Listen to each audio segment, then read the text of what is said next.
to use parametric equations as an alternative method for solving problems involving powers and roots of complex numbers. And we'll also be defining polynomials and using a math box in the notes page. So the tools today that we're looking at will be in the add a calculator and add graphs and add notes. We'll also be looking at, in the template on the calculator, the summation tool and the product tool, because that can also be helpful with complex numbers as well. Earlier in the first tutorial on complex numbers, most of the tools were in number and then complex number tools, and we looked at the real part, the imaginary part, and the polar angle. The tools that I'll be looking at today are in algebra, and then polynomial tools when you click on algebra, and then there are two tools, number 1 and number 3, finding roots of polynomials and complex roots of polynomials, and they're basically the same tool. So I wanted to start on some problems now, and the first problem is looking at this sum of imaginary numbers up to the power of 100. So I'll just get my calculator screen. So with this tool, we can use the Sigma template tool, and you can find that over here. But first of all, I'll go to a calculator page. So all of these blank screens are calculator pages. So you can get to a calculator page by going to the home screen and clicking on calculator page. So the first one I want to look at is the summation tool here, and we want to look at the sum of 100 terms using the imaginary number raised to the power of n. Now we could look at this in a cycle of 4, and remember that I plus I squared is -1, and then I cubed will be -I, and then I to the 4 will be -1 by -1, which should give 0 on there before those together. And you can see here that using this summation tool we can quickly work out the pattern, and we can also, rather than pressing this 100 times, we can look at the product of the complex numbers, and we can use the product tool, which is also in the template. So I'll just go to a calculator screen again. So if we go and pick the product tool and look at 100 terms, and we want I to the power of n, and that should give us -1. You could also do it another way. You could use the summation tools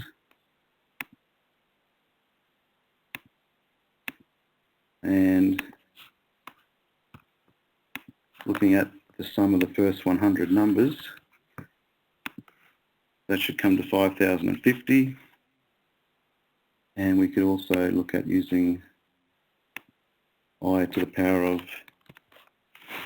5050, which should also give us -1.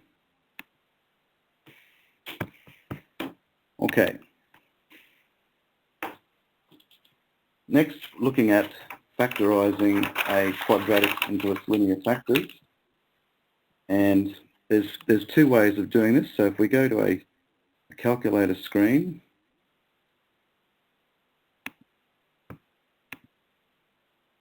and if I go into the menu and we look for polynomial tools. Oops, I went a bit fast then. Menu and the polynomial tools. So we'll use the first method. So the first method is asking for the degree, and our quadratic was z squared plus 25, and it's asking if it's real or complex, so it's complex, and then we have to put in the coefficients. So for z squared, in this case it's using x squared, the coefficient was 1, there's no value there, and we've got 25 there, and we end up with our C-poly roots tool, and if we hit enter we'll get the two roots, negative 5i and 5i. Now the other way of doing that, going back to the menu again, algebra, polynomial tools, and if you go to complex roots, the C-poly roots tool will come up, and we just have to type in x squared, or we could use z squared plus 25 comma x. So note that we don't have any equals 0 here for solving. We just put in the expression without equals, and so we'll get the same answer there. Now, moving on to the next example, this time we need to solve for z, but we've got an expression and we need to rearrange that so we don't have the equals in there. So if we rearrange the expression to z squared minus 6z plus 10 equals 0, we can then use the polyroots tool to determine the roots. Now, what I'm in at the moment is a notepad, so we can also type in a maths box. So a maths box is pretty useful for editing and doing other investigations. So if we hit Control and then M, so that's our maths box, and you'll see the little red dotted dots around the outside. We can type in that C poly roots, and notice it goes from italics to upright, and if we type in the expression z squared minus 6z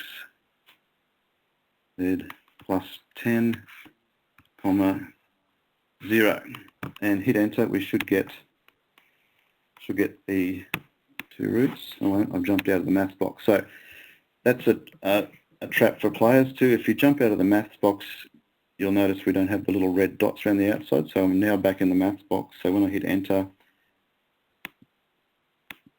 what have I done? Okay.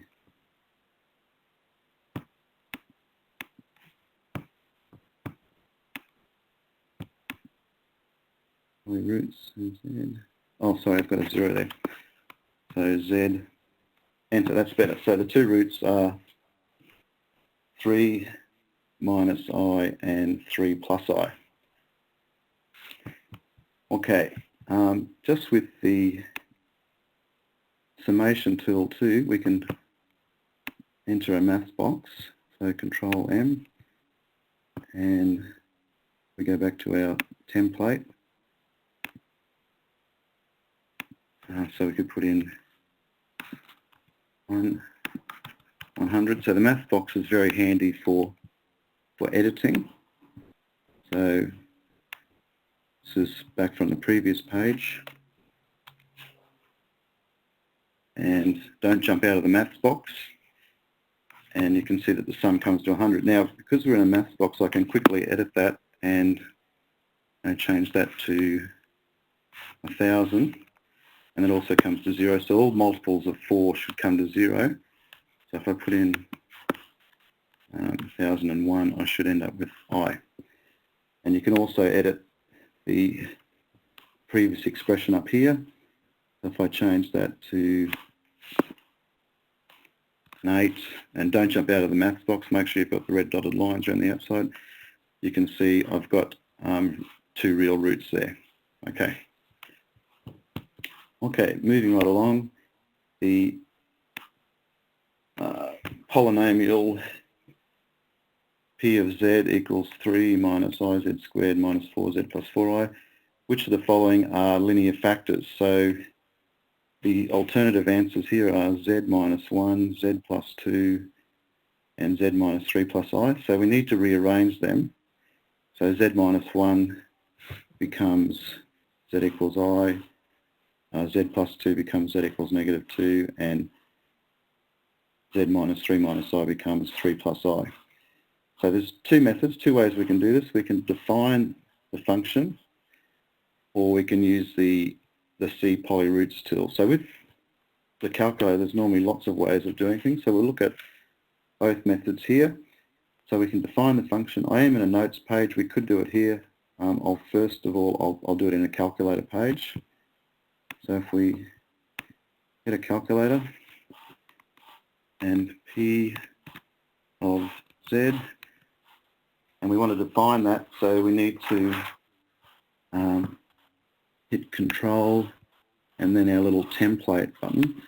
So we get this colon and equal, so we've defined the function. So we need to put in the function now, so z cubed minus I z squared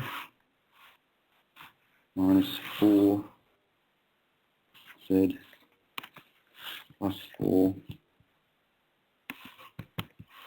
4i. Okay. So when you hit enter, it should say done if you've done everything correctly. And now we can look at we can test those alternatives. So the first one was z equals I, and if it's a factor, if I is a 0, we should end up with 0. So yep, so that one's a factor. And then the next one we had was negative 2. So if that's a 0, we should end up with a 0. Yep. And the last alternative was z equals 3 plus I. So if we put that in, oops, plus I, and you can see that's not one of the zeros. So the other way of doing it is to use the polyroots tool. So you can either go to menu and do that, or if you just type in C polyroots and then type in the function, you can copy it. And don't forget we need the comma Z at the end, and so you'll see the roots are negative 2, I, and 2. And just to check that 2 does work, we can, because we've defined the function, we can put in 2 and we should end up with 0. So yeah, that's all good, that works. Okay, the next problem is, so I've just got a math box open there, I'll delete that. So we can do all this in a math box too on a note page. So here's our polynomial, and we want to get that factorized. So we can use the polyroots tool, and I'll go to a calculator page.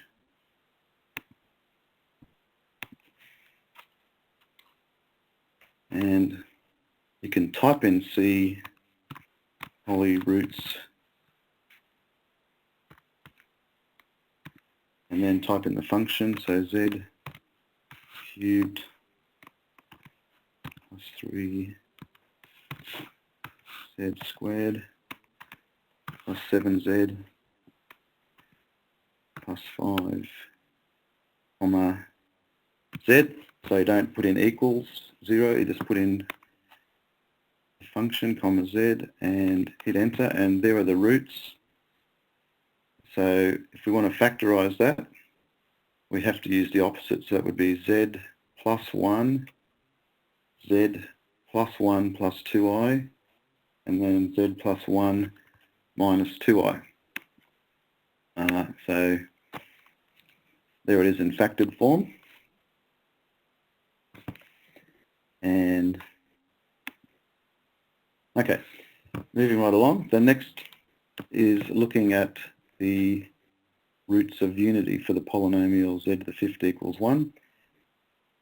You can use the polyroots tool, or you can actually use the sum function as well with an open bracket, and it will actually add up all the roots.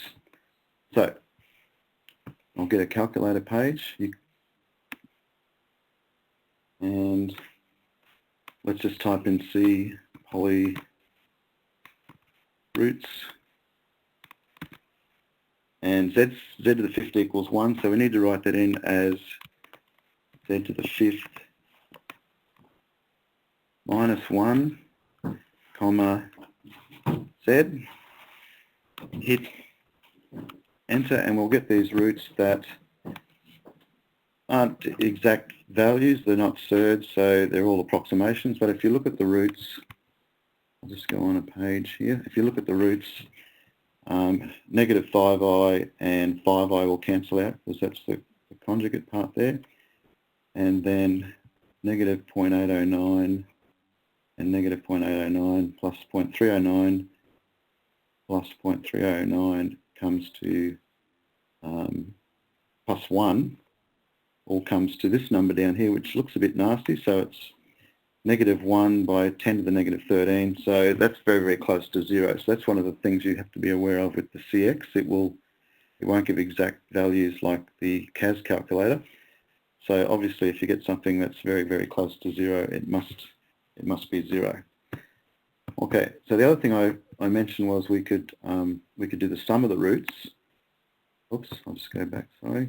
So let's do the sum of the roots too. So I could type in sum of, and I can just copy all this rather than writing it all down. And then hit enter, and once again it gives that negative 1 e to the negative 13. So the sum of the roots are 0. Okay. So next one, we can also do the product of the roots of unity for the polynomial z to the fifth equals 1. And if you remember, you can use the product and multiply them all out. So I'll just go to the next screen. So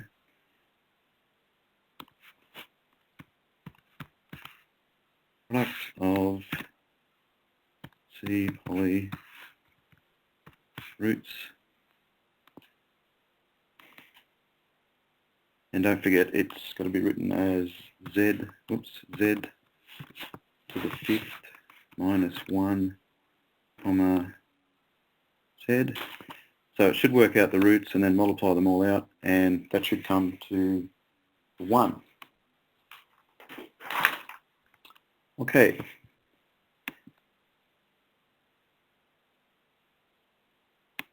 Next question. Okay. So we've got this complex number. For what value of n, or integer value of n, does the complex number intersect with the ellipse defined by the equation x squared over 5 squared plus y squared over 8 squared equals 1? So I'm going to look at using parametric equations for this one. So we can first of all work out the radius, and that ends up being 2, and if we work out the angle, so the angle is 30 degrees. So using de Moivre's theorem, our complex number is z to the n equals 2 to the n cos 30n plus I sine 30n. So we can then use parametric equations to plot the real bit and the imaginary bit. So I want to look at using these parametric equations. So the real bit is 2 to the power of t cos 30t, and the imaginary bit is 2 to the power of t sine 30t. So what we need to do is insert a graphs page, and we need to change the default settings to degrees. Now if you have the new CX calculator, you can just go up here and click on on radians, and that will turn into degrees. But I've got the old software. I think version 5 software, so you can upload that, will allow you that functionality, but I've only got version 4 on here. Okay, so I'll go to a graphs page, and we need to put in, or first of all, change that to degrees. I'm working in degrees, so if I go down to settings and degrees, that's okay. And if I go to menu and then graph and parametric, so I need to put my real and imaginary part in. So it was 2, and the variable in parametric is using t, 2 to the t times cos of 30t, and tab down, we want to put in the imaginary part, so 2 to the power of t times sine of 30t, and you can change the step. This is just going around in 2 pi. You can go to settings and change all that. I'll just graph that anyway. And so there's our complex number starting at 1, and zooming up. Okay, now we need to put in the ellipse. So if we go back to the menu, graph and equation template, and then down to ellipse, and the ellipse is centered at 0, 0, and 5, and that was 8. We hit enter. So, and you can see from the graph, the intersection is up here. You can use the trace function if you like, and I'll just move these out of the road.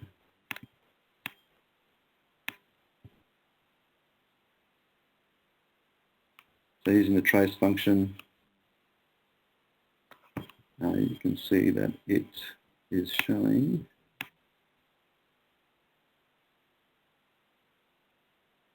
what happens when n equals 3. That's the t equals 3 there at the point 0, 8. I'll just tidy this up a bit. Okay, let's do that again. Trace. Yep, so when n equals 3 or t equals 3, the complex graph and the ellipse intersect. So the integer value is 8. And you can see that's the only solution there. Going back to the PowerPoint, so there are several questions in the student problems that use parametric equations as well. And that's me finished, so I'd like to thank you all for attending, and I'll hand back to the host. Thank you.